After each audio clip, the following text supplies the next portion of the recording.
Saya lulus dari Fakultas Hukum USU, Sumatera Utara. Ya, Sumatera Utara, jurusan perdagangan internasional. Dan ketika lulus saya bekerja di beberapa perusahaan di Jakarta, terus bekerja sebagai wartawan. Wartawan ya. Wartawan di majalah Bisnis dan Ekonomi, Warta Ekonomi. Iya. Saya bergabung dengan Warta Ekonomi tahun 1997. Dan kemudian pindah ke Amerika tahun berapa? Tahun 2000 September saya pindah ke sini karena menikah dengan pria Tahun 2000 Amerika. ya? Tahun 2000. Jadi kesini karena cinta ya. Bener, cinta yang membawa saya ke Amerika. Waduh, ada lagunya itu. Saya orang Batak, ya kan? Orang Batak itu mulutnya aja yang jeber, hatinya mah bersih-bersih. Ya, Hatinya rinto nah, ya. ada yang hatinya rinto, iya, bisa ya kan? Ya saya orang Batak dan saya bangga. Makanya selama di angkatan itu saya kenalin masalah Indonesia. Kalau masalah hati ya, lahir dan besar di Indonesia, itu tetap kita cinta Indonesia, ya kan? Gitu. Terus kita juga lihat apakah maksudnya kita cinta tapi tidak boleh membabi buta ya kan? Cinta. Misalnya kalau saya saking cinta sama Indonesia, apakah Indonesia akan meng-hire saya sebagai angkatan? Enggak kan? Dengan pendeknya saya, ya kan? Tidak. Di sini karena kemampuan yang kita miliki, artinya kita diakui dengan kemampuan yang kita miliki. Dan satu hal lagi, gue tuh nggak bayar masuk angkatan gue yang dibayar. Maksudnya saya dapat bonus loh. Masuk angkatan, $7.000, berapa ribu dolar gitu. Mengeluarkan uang. Nggak ngeluarin, malah dikasih duit gitu. Sementara ya kita sudah tahu bagaimana budaya yang beda ya. Maksudnya cinta kepada Indonesia itu tetap. Pertama kali saya kerja harus bersihin restroom, saya nangis. Saya bilang sama ibu saya telepon mama di Jakarta.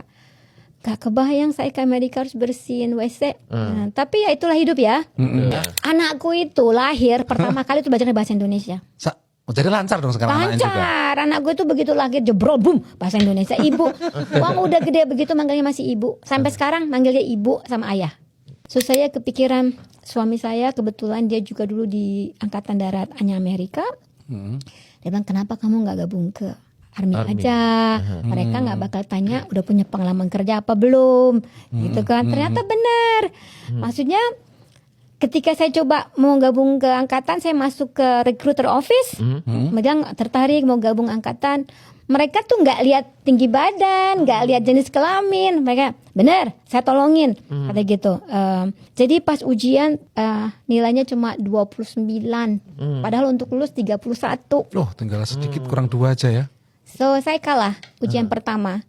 Tapi apakah itu mematahkan semangat saya? Enggak. Maksudnya saya tanya berapa lama lagi saya baru boleh ambil ujian berikutnya. Coba lagi. Harus tunggu 30 hari. Jadi selama 30 hari itu saya belajar lagi. Lewat. Satu hal yang sangat saya sangat lihat gitu ya. Mungkin ketika di Indonesia saya nggak bisa gabung angkatan karena saya pendek. Saya bahkan nggak bisa jadi jaksa. Kan jaksa di Indonesia juga harus tinggi tertentu loh, ya nggak? Oh, saya kurang tahu malah mungkin correct me if I'm wrong. Maksudnya saya nggak tahu, tapi dengar begitu nggak tahu lah ya, betulnya, ya kan? Ada juga dulu keinginan pengen jadi polwan, tapi kan nggak mungkin jadi polwan kecil begini, ya kan? Artinya dari segi tinggi badan saya sudah di stop, nggak bisa berkarir jadi polwan atau jadi tentara. Tapi di sini saya pendek, kecil gini.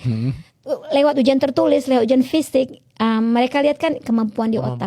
Iya, maksudnya ada kemampuan. Mau jadi apa lu? Ada opportunity. Kalau cinta jangan suruh milih istilahnya. Kita nggak boleh suruh milih. Mau milih Indonesia jangan suruh pilih. Karena kita biarkan aja. Iya, maksudnya kita mencintai dua-duanya dengan dengan proporsi masing-masing. Iya. Betul.